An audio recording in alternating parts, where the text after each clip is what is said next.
Alright, what is going on everybody, HC Jammers here, back with some more SF5 content, and in this video in particular we're going to be going over, I'd like to say, throw invincible moves against Rainbow Mika, because they actually have a very good use against her. And in recent weeks, and just in general, whether it's watching CPT, playing casuals, just playing people online, or even watching other Mika players do the same thing, I noticed there's situations where opponents can use throw invincible moves, but they tend not to, just because of the risk that's involved and how much damage they can take on if the throw invincible move gets blocked.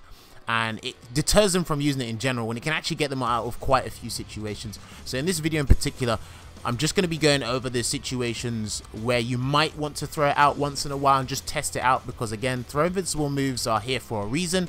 Because throws in general are potent in very potent in Street Fighter 5, and you know, with Mika's toolset, her being a grappler, a mobile one at that, her throws are prevalent in terms of damage. So yeah, this video is just gonna be going over when and where you may want to think about using these throw invincible moves. And like I said, it does involve risk, and it can be a huge deterrent when playing these games, and it's hard to keep up with how fast Mika can move at times, especially when she just goes in and just does random stuff. But yeah, without further ado, let's jump straight into this. Let me just double check I'm all good to go. Yes, we are. So first off, we gotta go over the basics. I couldn't actually find the proper definition online to this, so I'm just gonna give you my own definition on throw invincible moves, because some people may not know, some people may know. I'm gonna put it on the screens for you guys now. I'm probably gonna type it a little bit different, but let's say it anyway. So throw invincible move, they're generally attached to special attacks, but it's basically a move that's been given a property that's invincible to throws or invulnerable to throws. It's a self-explanatory thing, because it's whole throw vulnerability, throw invincibility.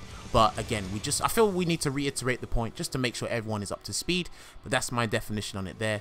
If you can find a proper definition online, go for it, but I'll just leave my one hanging in the balance over there. Now, we've got Ken here as the example, and we are going to be using, I need to double check if I've got it, wake up option, I think it's this one. If I do a brimstone, and we've got, yes, his light DP, lovely. So most of the Shotos, if not all of the characters with a DP, like with a DP motion, they've got a throw invincible DP. Now they're attached to the lights version of their DPs. So Ken's got light Shoryuken, Ryu's got light Shoryuken, Nakali's got light raging light, that's his DP. Even Juri's got one, I believe Kami's got one as well. I have to double check, I don't know all the specifics, or can't remember all of them, but a lot of characters in the game do have throw invincible moves. And I'm going to show you, like I said, I'm going to show you as many areas as I can where you'd want to use it, because this is a situation that you can get out of pretty easily. If you have the right read on your opponent. So we're going to start with the first example. Now, if I've got EXDP here, we don't want to use that one. That's not what this video is about. I want to use a jab. Yeah, alright, so we've got Ken going to do a crouching light kick. So I'm going to do brimstone, and I'm going to dash up and do another brimstone again. Now, that works purely because it's a meaty brimstone. After the dash, Mika's at +2 frame advantage. Now, there's a lot of situations where Mika is at +2 frame advantage, which is very conducive to her and detrimental to the opponent. So in that situation there, if I go for a brimstone into a regular throw, same thing occurs, because my throw beats the normal, right? So I've shown you two very potent options there that you can do after a brimstone. Whereas, let's put Ken to do wake up light Shoryuken now. So I'm going to do a brimstone, and then I'll dash up and do it again, and let's see what happens. So then, as you can see, the DP has just got Ken out of the situation. I've taken 120 damage, oh sorry, I've taken 110 damage, and Ken's gotten out of the situation. So again, if I do a brimstone, dash up, try to do a regular throw, DP gets him out of the situation. Now, it's not that much of a damage, but it's important, because the opponent has to be aware, especially if you've got the throw invincible move, they have to be aware of the times that Mika can go for a meaty button or a meaty throw. Now, there's a lot of situations where, like I said, to reiterate, Mika's at +2 frame advantage, which means if you try to go for a throw and the Ken player or anyone with a throw invincible DP goes for a that move to get out of the situation, you can go, okay, so what if I throw a stand medium punch, which essentially, when you're at +2 frame advantage, it changes the situation from changes your medium punch from a 5-frame button to a 3-frame button. But because of how the situation occurs, you get a trade, which the trade results, or it's beneficial to the opponent. Because, oh, if I get it right, sorry. Dash up brimstone, then dash up stand medium punch. Because, ooh, okay. It's simply because they're connecting on the same frame. But because of how the situation occurs, which I'm very bad at doing it now, it's 3 times on the trot now. There we go. Because of how the situation occurs, Ken still gets the knockdown, and he's probably still allowed to dash up and get some sort of setup. And he gets the damage as well. He takes a bit of damage from the stand medium punch. There you go. He takes 72 because it hits counter hit. But for the most part, the situation is beneficial to him. There we go. And he can dash up, probably do something. He might be able to connect super after that if he's got the meter, or he might be able to do something after if he does like a micro walk and do something.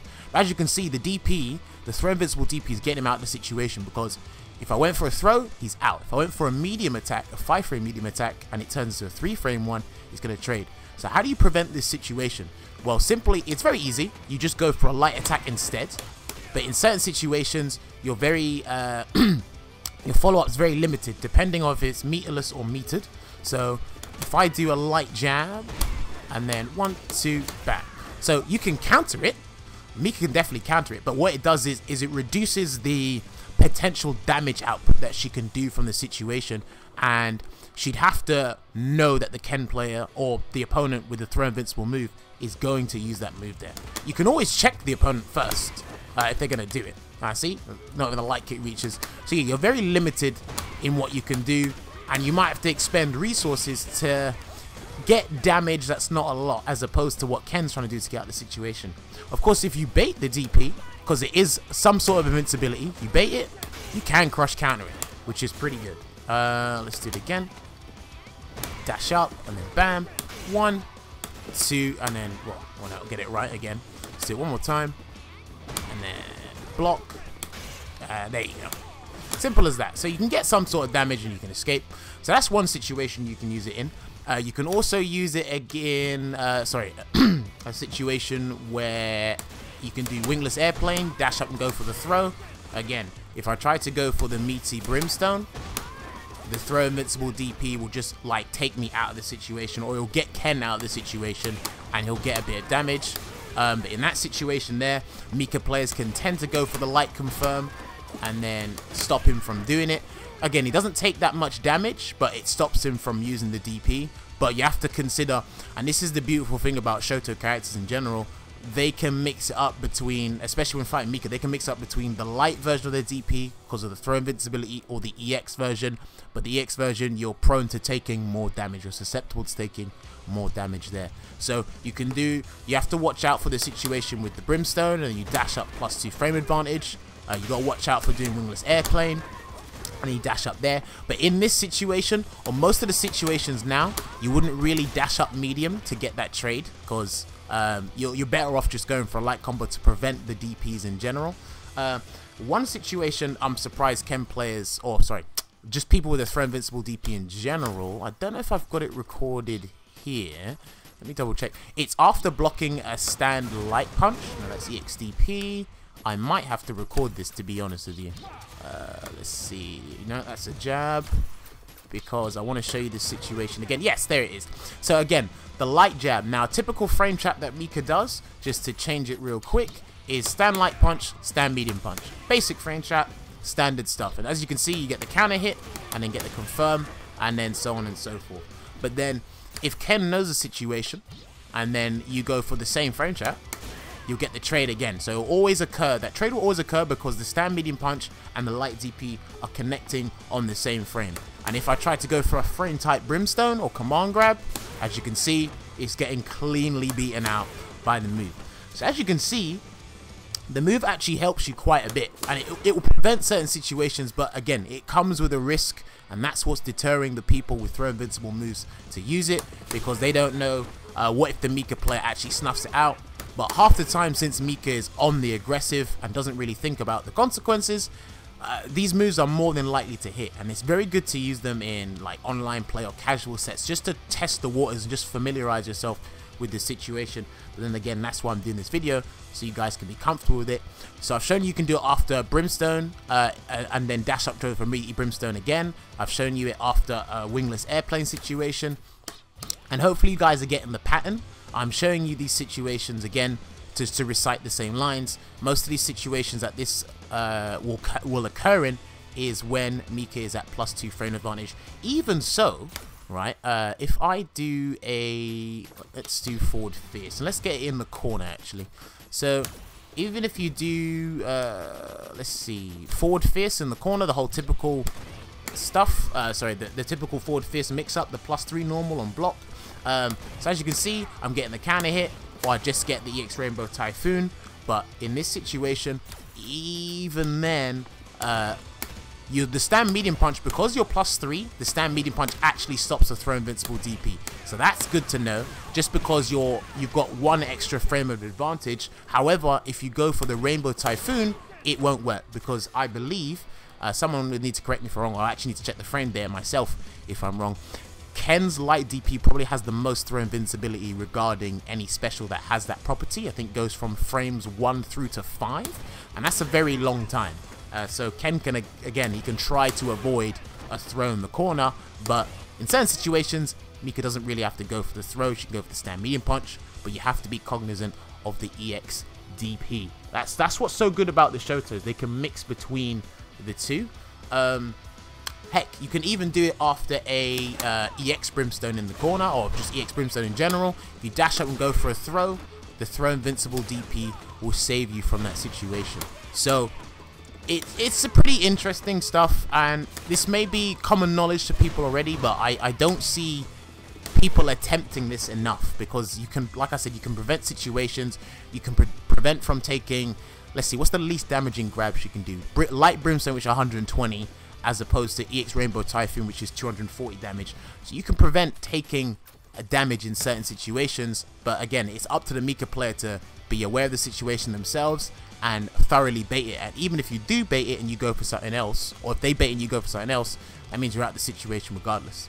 I'm just showing you guys when and where throw invincible DPs can be used. But that's essentially it. I've given you like 5 different places to use them, but we'll summarize what's been going on in this video right now, because that's pretty much it. That's all I wanted to show, really. So we're gonna put on the screen now. So where the opponent is likely to use a throw invincible move. So one would be from a regular Brimstone or an EX Brimstone. One will be from an EX Wingless Airplane. Again, after the dash, your frame advantage is +2. They can do it after a blocked standing light punch, because again, that's +2 on block. Or they can do it after a forward hard punch. But forward hard punch and the EX Brimstone are a little bit different, because the stand medium punch will beat out the throw invincibility. Sorry, it will beat out the light DPs in general, because I believe they have 3 frame startup. I think it goes from there and then onwards. But again, that's just the places where that the throw invincible DPs can be thrown out, or at least be used or tested, shall we say. But just in general, what you need to know is any situation where Mika is +2 frame advantage, the throw invincible option will either, it will beat a meaty throw, which I've showcased this in the video like numerous times, or it will trade with a stand medium punch, and it's beneficial to the defender. In our case, it was Ken, because he gets the damage, he still stays standing, and he can probably get a setup from it as well, which is pretty cool.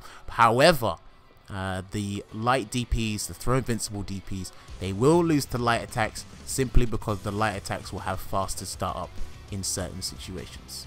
But yeah, that's generally it. So hopefully this video has been insightful to you guys, and you guys get a clearer idea of where certain moves can be used against Mika and prevent her from using some of her potent options, which are throws, whether they're regular or command throw. Obviously, you take a regular throw over command throw, because command throw does absurd damage, to be fair, or it gives Mika a very strong and beneficial position here.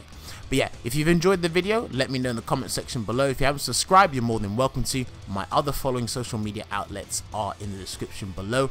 And I'll probably leave the previous video link in the description below as well, talking about tick throws and what you guys can do with those with Rainbow Mika, because it's a pretty interesting video there. But yeah, this has been your boy HC Jammers. Hope you guys enjoyed the video, and I will see you guys on the next Street Fighter 5 video. So until then, take care and enjoy the rest of your day.